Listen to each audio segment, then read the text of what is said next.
तो हेलो दोस्तों, एक बार फिर से स्वागत करते हैं आपका आपके अपने YouTube channel AKC technical classes में। यहाँ पर हम देखेंगे आज अप्लाइड मैकेनिक्स। कौन सा सब्जेक्ट है आपका है अप्लाइड मैकेनिक्स।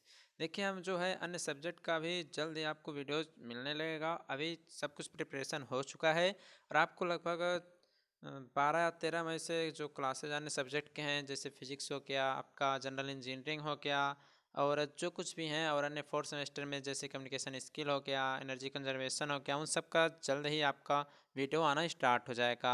बस आप लोग सपोर्ट करते रहेगा, आपको सब कुछ पूरा बताया जाएगा। तो देखिए, अप्लाइड मैकेनिक्स हम बात कर रहे थे आपके अप्लाइड मैकेनिक्स की।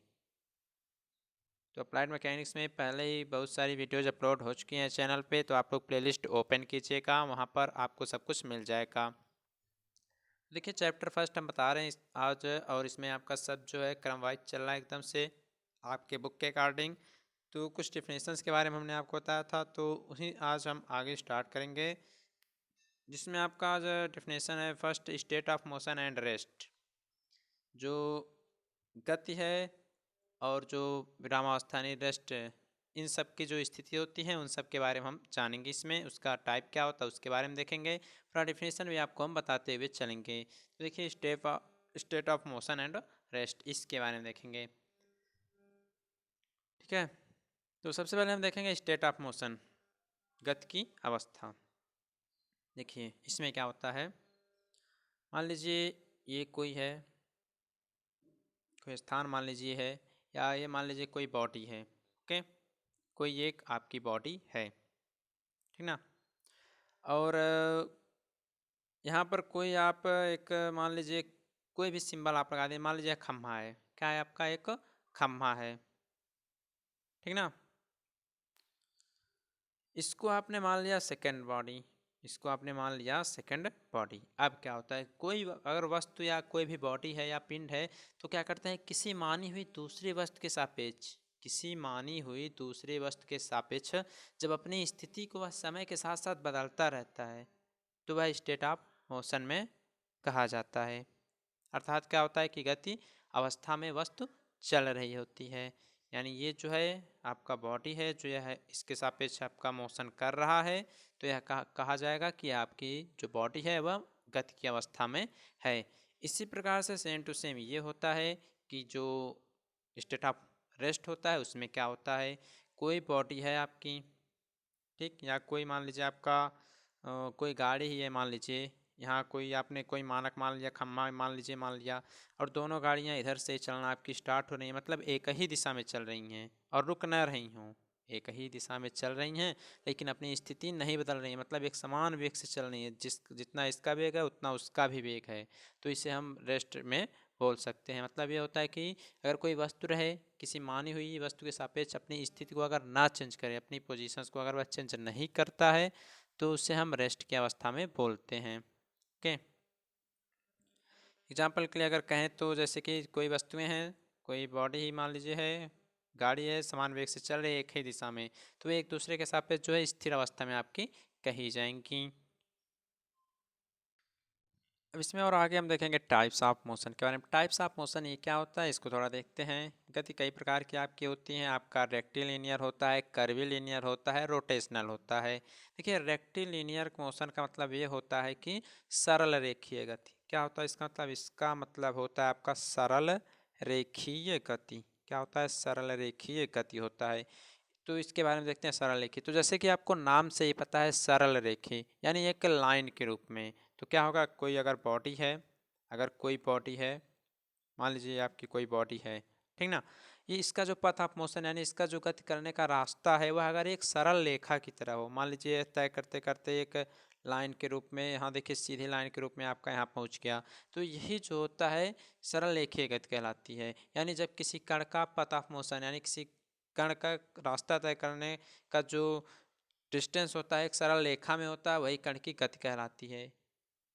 कौन सी गति कहलाती है, सरल रेखीय, मतलब एक लाइन के रूप में बॉडी अपनी गति तय करती है, मतलब एक समान वेग से चलती है एक लाइन के रूप में, तो आपका सरल रेखीय गति कहलाएगा। इसी प्रकार से आपका आगे आता है कर्विलीनियर मोशन। कौन सा मोशन, कर्विलीनियर। तो कर्विलीनियर यानी वक्रिक गति। कैसा, वक्रिक, वक्रिक गति, कर्वीलिनियर मोशन। इसमें क्या होता है, जब किसी कण का जो पाथ ऑफ मोशन यानी जो गतिपथ होता है किसी कर्व के रूप में होता है, मान लीजिए कोई बॉडी है कर्व के रूप में ऐसे ऐसे चल रही है, तो यह क्या होता है, कर्वीलिनियर मोशन कहलाएगा। देखिए छोटे छोटे ये सब डिफिनेशंस हैं, इनको थोड़ा ध्यान से आप लोग पढ़ लीजिएगा, आगे इन सब का यूज होगा। आगे आपका आता है रोटेशनल मोशन, यानी इसे कहते हैं घूर्णन गति। क्या बोलते हैं आप लोग, घूर्णन गति बोलते हैं रोटेशनल मोशन। ये क्या होता है, तो सेम टू सेम इसमें जो बॉडी रास्ता तय करेगा वो आपका कैसा रहेगा, सर्कुलर रहेगा। यानी जब किसी कण का जो गतिपथ यानी पाथ ऑफ मोशन जो होता है वह सर्कुलर की तरह हो तो वह गति आपकी रोटेशनल मोशन कहलाएगी। तो इस प्रकार से देखिए बॉडी यहाँ से चलना स्टार्ट करेगा इस प्रकार से सर्किल के रूप में यानी सर्कुलर मोशन की तरह चलेगा, तो यह आपका रोटेशनल मोशन कहलाएगा। तो ये हो गया आपका। अब आगे देखते हैं इसमें, फिर इसी में आपका आगे आता है रिटार्डेशन। देखिए हमने आपको पिछले वीडियो में एसिलरेशन के बारे में बता दिया था, एसिलरेशन के बारे में बता दिया था और हमको वहीं पर इसको भी बता देना चाहिए था, लेकिन बताया नहीं हमने। तो यहाँ पर आप लोग इसको देखिएगा, रिटार्डेशन ये क्या होता है। रिटार्डेशन जो होता है उसका मतलब होता है आपका जो निगेटिव एसिलरेशन हो, जो निगेटिव आपका त्वरण होता है उसी को हम क्या बोलते हैं, मंदन कहते हैं। यानी क्या होता है, अगर समय के साथ साथ वेग में धीरे धीरे आपकी कमी आने लगे तो उसे हम लोग बोलते हैं निगेटिव एसिलरेशन या रिटार्डेशन बोलते हैं। अर्थात ये क्या होता है कि ऋणात्मक त्वरण को मंदन बोलते हैं, या वेग में जो कमी की दर होती है उसी को हम लोग मंदन या वेग ह्रास बोलते हैं। जैसे कि अगर हम बात करें, यहाँ पर ध्यान से देखिएगा, एक ग्राफ के माध्यम से हम बताते हैं आपको। इस ग्राफ को ध्यान से देखिए, ये ग्राफ है, ये जो है टी यानी टाइम को दिखा रहा है और ये आपका किसको, डिस्प्लेसमेंट को दिखा रहा है। ओके, फिर देखिए ये जो इस प्रकार का कर्व बनता है यहाँ से कोने से, ये जो इस प्रकार का आपका कर्व बन रहा है ये क्या दिखाएगा, ये आपका रिटार्डेशन को दिखाएगा। किसको दिखाएगा, रिटार्डेशन को दिखाएगा, यानी ये दिखाएगा आपके मंदन को। कैसे दिखाते हैं, देखिए टाइम जो है आप लोग समान लगाइएगा, एक समान देखिए टाइम लग रहा है, तो पहले इसका क्या हुआ, डिस्प्लेसमेंट इतना हुआ, यानी जो रिटार्डेशन हो क्या है, धीरे धीरे वेग में कमी आना चाहिए, डिस्प्लेसमेंट इसमें जो उसमें कमी आनी चाहिए। टाइम देखिए फिर सेम लगाएं, सेम लगाएं, पहले इतना हुआ, धीरे धीरे देखिए अब घट के इतना हो गया। उसी प्रकार से जैसे जैसे हम टाइम लगाए फिर देखिए घटते घटते इस प्रकार से ऐसा समय आएगा कभी सब एक ही लाइन पे यानी धीरे धीरे धीरे जाके एक स्थान पे और रुक जाएंगी, ऐसा स्थिति आएगा। तो यही है कि जब एक समान वेग से गाड़ी चल रही है उसके बाद उसके वेग में धीरे धीरे कमी आ रही है तो वहाँ पर आपका रिटार्डेशन यानी मंदन हो रहा है। तो मंदन इक्वल टू यानी रिटार्डेशन इक्वल टू होता है वेग में कमी upon time equal to F. F वही जो है इससे भी एफ से डिनोट करते हैं या ए से डिनोट करते हैं, जिस जो आप लोग त्वरण से, त्वरण को जिससे रिप्रेजेंट करते थे, यूनिट है मीटर पर सेकंड स्क्वायर। तो ये हो गया आपका रिटार्डेशन यानी मंदन। आगे आपका आता है वर्क यानी कार्य। कार्य क्या होता है इसको समझते हैं। देखिए आप लोग जानते हैं कार्य क्या होता है, कार्य करने की क्षमता को एनर्जी बोलते हैं, लेकिन कार्य किसे कहते हैं। मान लीजिए कोई बॉडी है, कोई बॉडी है, इस पर कोई फोर्स लग रहा है, इस पर कोई फोर्स लग रहा है, बॉडी है इस पर फोर्स लग गया, यानी किसी पिंड पर लगने वाला बल तथा बल की दिशा में पिंड द्वारा जितनी दूरी चली जाती है, देखिए फोर्स आपका इस दिशा में लग रहा है तो क्या होगा, जितनी दूरी बल की दिशा में पिंड ही जितनी दूरी चलेगी, इन दोनों के गुणनफल को क्या बोलते हैं, कार्य कहते हैं। यानी कार्य इक्वल टू आपका जो फोर्स आपका लग रहा है इनटू जो जिस दिशा में बल लग रहा है उस दिशा में जितनी दूरी तय करते हैं, यानी कार्य इक्वल टू बल गुरे दूरी, ये हो जाएगा। तो वर्क आपको समझ में आ गया कि किसी पिंड पर लगने वाले बल तथा बल की दिशा में ही बॉडी द्वारा जितना चला गया दूरी होता है उन दोनों का अगर हम मल्टीप्लाई कर दें तो आपका हो जाएगा कार्य। और कार्य का यूनिट आप लोग जानते ही हैं, एसआई यूनिट में इसका जो एसआई में इसका यूनिट जो होता है वो होता है आपका न्यूटन मीटर, या जिसे आप लोग जूल बोलते हैं, क्या बोलते हैं, जूल बोलते हैं। ओके, तो ये हो गया आपका वर्क। आगे आपका आता है क्वांटिटी। क्या आता है, क्वांटिटी। क्वांटिटी मतलब राशि। आपने हाई स्कूल या इंटरमीडिएट में पढ़ा होगा राशि के बारे में, क्वांटिटी के बारे में, स्केलर होता है, वेक्टर होता है, टेंसर क्वांटिटी होता है। तो देखिए यहाँ पर क्वांटिटी के बारे में जानते हैं, क्वांटिटी क्या होता है। तो क्वांटिटी जो होता है किसी वस्तु की मात्रा का जो मैग्नीट्यूड होता है उसके बारे में हमें बताता है, ठीक ना। जैसे क्वांटिटी का मतलब क्या है, कोई पिंड है, कोई बॉडी है, उसका मैग्नीट्यूड कितना है उसके बारे में बताएगा तो ही आपका क्वांटिटी कहा जाएगा। तो या आप लोग ऐसे बोल सकते हैं कि quantity is anything that has numerical, यानी क्वांटिटी जो है किसी वस्तु की ऐसी मात्रा होता है जिसका कुछ न कुछ न्यूमेरिक वैल्यू हो, उसे हम लोग क्वांटिटी बोल सकते हैं। ओके, तो इसके बारे में अभी हम आगे देखेंगे, लेकिन आपको बता दें फिजिकल क्वांटिटी भी होती है। एक होती है आपकी फिजिकल क्वांटिटी। क्या होती है फिजिकल क्वांटिटी? तो फिजिकल क्वांटिटी क्या होती है? जो फिजिकल क्वांटिटी होती है मतलब ऐसी क्वांटिटी जिस पे हम लोग फिजिकल लॉ अप्लाई कर सकें, जितने भी फिजिक्स के लॉ अगर उसको हम अप्लाई कर दें तो आपकी फिजिकल क्वांटिटी कही जाएगी। तो इन सब के बारे में बहुत तो आपको पढ़ना नहीं है, लेकिन ये सब डिफिनेशंस हैं, आपके लिए इंपॉर्टेंट हैं, क्योंकि इन सब का यूज आपको आने वाले चैप्टर्स में पड़ेगा। तो इसके टाइप्स को देखते हैं। तो देखिए बेसिकली दो टाइप्स आपको पढ़ना है। एक आता है आपका यहाँ पे स्केलर, और सेकंड होता है आपका वेक्टर। तो स्केलर वेक्टर ये सब आप लोग पढ़े ही होंगे, तो थोड़ा यहाँ पर भी पढ़ लीजिए वैसे। तो सबसे पहले देखेंगे स्केलर क्वांटिटीज़ के बारे में। स्केलर क्वांटिटीज़ मतलब अदिश राशियाँ। तो अदिश राशियाँ क्या होती हैं? ऐसी राशियाँ जिनमें केवल हम लोग क्या देखते हैं? केवल मैग्नीट्यूड हो। ऐसी राशियाँ जिसमें केवल मैग्नीट्यूड हो, डायरेक्शन ना हो, उसे हम लोग क्या बोलते हैं? अदिश राशियाँ। क्या बोलते हैं? अदिश राशियाँ या स्केलर क्वांटिटी। अब ये तो हो गया, लेकिन रिप्रेजेंट करना है तो रिप्रेजेंट कैसे करेंगे? तो देखिए स्केलर में हमने बताया केवल मैग्नीट्यूड होता है, दिशा नहीं होती है। फॉर एग्जांपल अगर बात करें जैसे कि बोल सकते हैं 4 किलोग्राम चीनी हो गया, तो मैग्नीट्यूड तो है, इसका कुछ ना कुछ मैग्नीट्यूड है, यानी इसका कुछ ना कुछ परिमाण है, लेकिन इसमें कोई दिशा नहीं है। 2 मीटर कपड़ा, कुछ इसका दिशा है नहीं है। 5 लीटर दूध, कुछ है नहीं है। तो आपको स्केलर क्वांटिटी के बारे में समझ में आ गया। तो स्केलर क्वांटिटी कुछ होती हैं, फॉर एग्जांपल आप लोग जान सकते हैं मास हो गया, द्रव्यमान जो होता है ये भी आपका स्केलर क्वांटिटी है। इसमें आपका मैग्नीट्यूड होता है, लेकिन वो क्या बोलते हैं आपकी इसमें दिशा नहीं होती है। अभी आपको कुछ टेंसर क्वांटिटी भी मिलेंगी जिसको हम आगे बताएंगे। तो इसमें मास हो गया, टाइम हो गया, डिस्टेंस हो गया, स्पीड हो गया, लेंथ हो गया, वर्क, एनर्जी, एरिया, आयतन, तापमान, ऊष्मा, शक्ति, ये सब जितने भी हैं इसमें केवल आपका मैग्नीट्यूड होता है। ओके, और एग्जांपल कभी कभी पूछ लेता है कि कार्य, ऊर्जा, क्षेत्रफल कैसी यूनिट हैं, तो आप लोग बताएं कैसी क्वांटिटी हैं, तो आप लोग कह देंगे स्केलर क्वांटिटी हैं। अभी कुछ आपको अपवाद मिलते हैं जिससे आप लोग टेंसर क्वांटिटी में सेंड कर देंगे, उसको हम देखते हैं। Sender quantity, sorry, tensor quantity आप लोग उन सबको बोलेंगे कौन कौन सी हैं, अभी हम आपको बताएंगे। पहले उसके पहले आप लोग देख लीजिए वेक्टर क्वांटिटीज के बारे में, यानी जो सदिश राशियाँ हों। तो देखिए इसमें केवल आपका मैग्नीट्यूड था, इसमें मैग्नीट्यूड एंड डायरेक्शन दोनों रहेंगी, परिमाण और दिशा दोनों रहेंगी। यानी ऐसी राशियाँ जिसमें आपका मैग्नीट्यूड एंड डायरेक्शन दोनों होता है उसे हम लोग सदिश राशियाँ बोलते हैं। जैसे कि आपका वेट हो गया, क्या हो गया? वेट यानी भार हो गया, वेग हो गया, त्वरण हो गया, विस्थापन हो गया। अब आप लोग कहेंगे वेग क्यों हो गया? वेग क्यों हो गया? तो हमने आपको पिछले वीडियो में पढ़ाया था जब वेग के बारे में, क्या बताया था? वेग के बारे में। तो वेग क्यों हुआ था? तो वेग आपका डिफिनेशन अगर आपको पता है तो समझ जाएंगे वेग जो है वेक्टर क्वांटिटी क्यों है।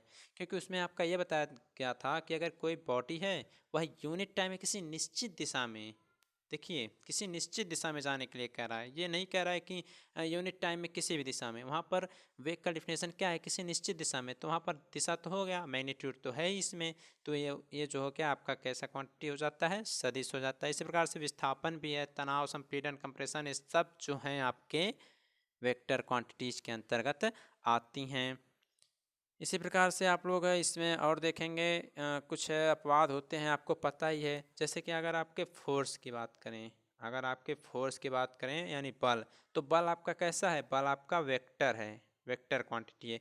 लेकिन अगर आप बात करें प्रेशर की, प्रेशर की बात करें यानी दाब, तो दाब बराबर आपका फोर्स अपान एरिया होता है। तो ये आपका नॉट वेक्टर, यानी वेक्टर ये नहीं होता है, ये आपका वेक्टर क्वांटिटी नहीं होता है। क्योंकि अब आप लोग कहेंगे क्यों नहीं होता है, जबकि इसमें फोर्स है तो पक्का आपका वेक्टर क्वांटिटी होना चाहिए। तो ये सब आपके टेंसर क्वांटिटी होती हैं, मतलब इसमें डायरेक्शन तो होता है, उसके बाद भी इन्हें आप लोग स्केलर क्वांटिटी बोलते हैं।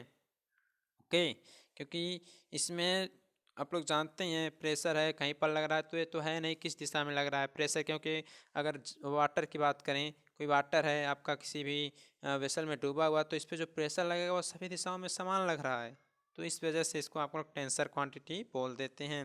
तो इस प्रकार से आपका स्ट्रेस हो गया, और आपका होता है इलेक्ट्रिसिटी हो गया, स्ट्रेस हो गया, इलेक्ट्रिसिटी हो गया, और आपका प्रेशर हो गया। ये सब आपके कुछ अपवाद जैसे कि आप लोग जानते हैं हर जगह होता है, तो इसी प्रकार से ये आपका टेंसर क्वांटिटी के अंतर्गत आएगा। ओके, तो ये हो गया। अब आगे और देखते हैं थोड़ा, उसके बाद ये आपका समाप्त हो जाएगा। तो इसी चैप्टर में कुछ इंपॉर्टेंट पॉइंट बचेंगे, जैसे फोर्स हो गया, कितने टाइप्स के होते हैं, कि बॉडी पे किस किस प्रकार से फोर्स लगाए जाते हैं, वो सब भी आपको इसी चैप्टर में मिलेंगे।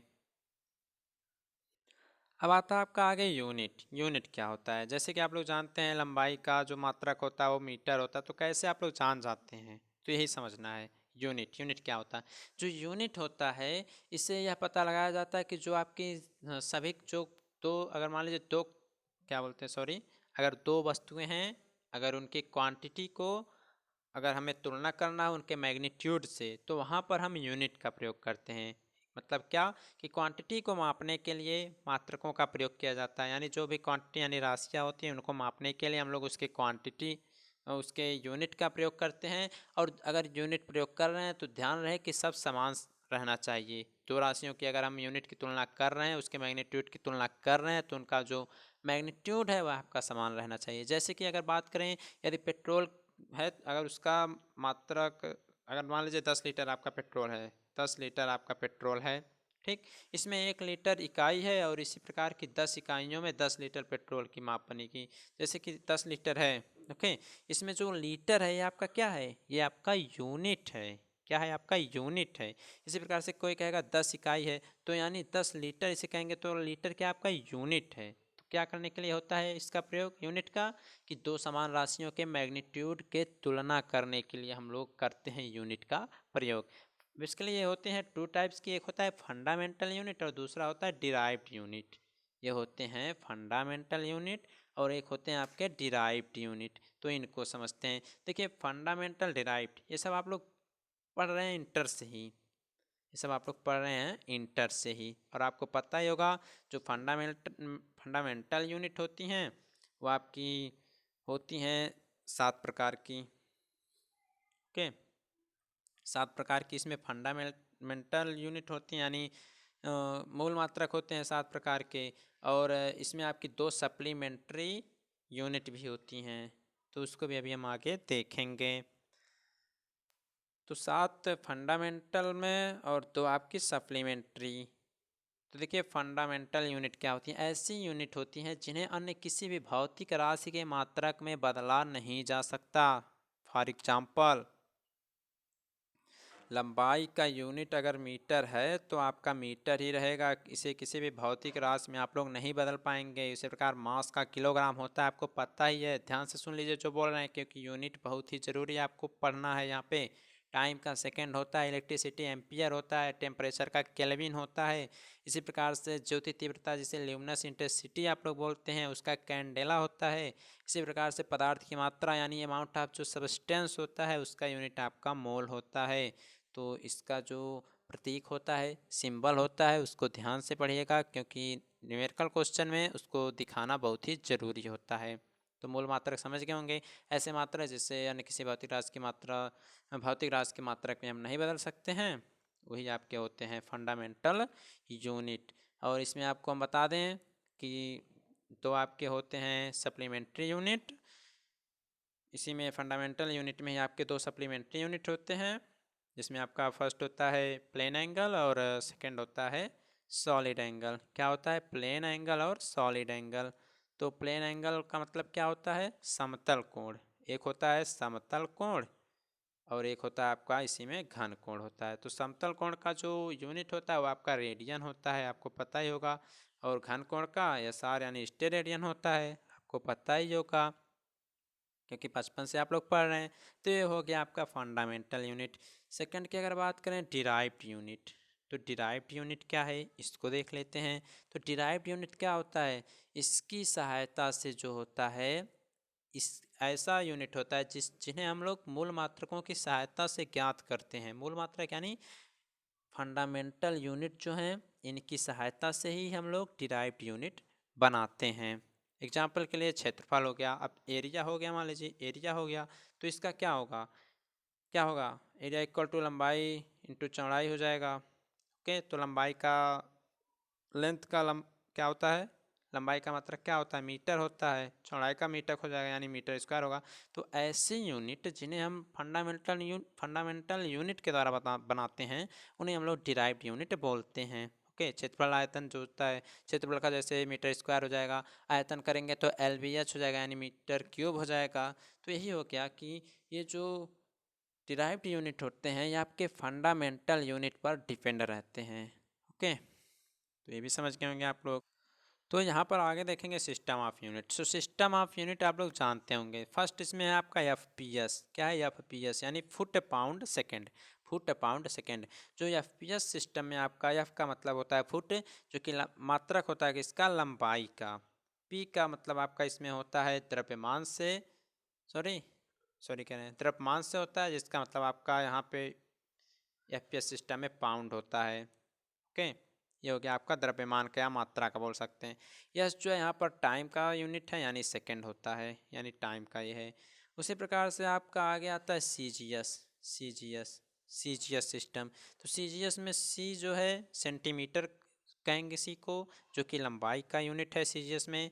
G को आप लोग बोलेंगे ग्राम, जो कि आपके किसका है आपका यह मात्रा का यूनिट है। मात्रा मतलब वही किलोग्राम ग्राम जो आप लोग बोलते हैं उसमें MKS में। यस जो है आपका टाइम का होता है, जो कि आपका सेकंड है।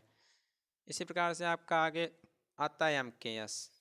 तो लंबाई का मीटर हो जाएगा, के का मतलब किलोग्राम हो जाएगा, एस का मतलब सेकंड हो जाएगा।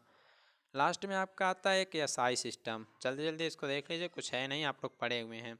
SI मतलब क्या होता है, यह इंटरनेशनल सिस्टम ऑफ यूनिट होता है, जिसे आप लोग MKS सिस्टम के नाम से भी जानते हैं। उस पर ये सब डिपेंड होता है। ओके, और यह जो होता है यूनिवर्सल सिस्टम भी आप लोग इसे बोलते हैं। इसमें भी सब कुछ वही होता है जो आप लोग पढ़े हैं, जैसे कि लंबाई का मीटर, द्रव्यमान का किलोग्राम, टाइम का सेकंड है, और जो कुछ भी आपका इलेक्ट्रिसिटी का एम्पियर, जो तीव्रता का कैंडेला, यही सब आपका इसमें होता है। तो गाइस आज के लिए बस इतना ही था। आने वाली वीडियोज़ में आपको मिलेंगे कुछ नए टॉपिक जो कि आपके लिए नया होगा, जैसे कि नया नहीं होगा, आप लोग पढ़े होंगे, फोर्स के बारे में आप लोग समझेंगे वहाँ पे, और फोर्स के जो लक्षण होते हैं उन सब के बारे में आपको बताया जाएगा, इफेक्ट ऑफ फोर्स बताया जाएगा, और ये सब आपको आने वाली वीडियोज़ में बताया जाएगा।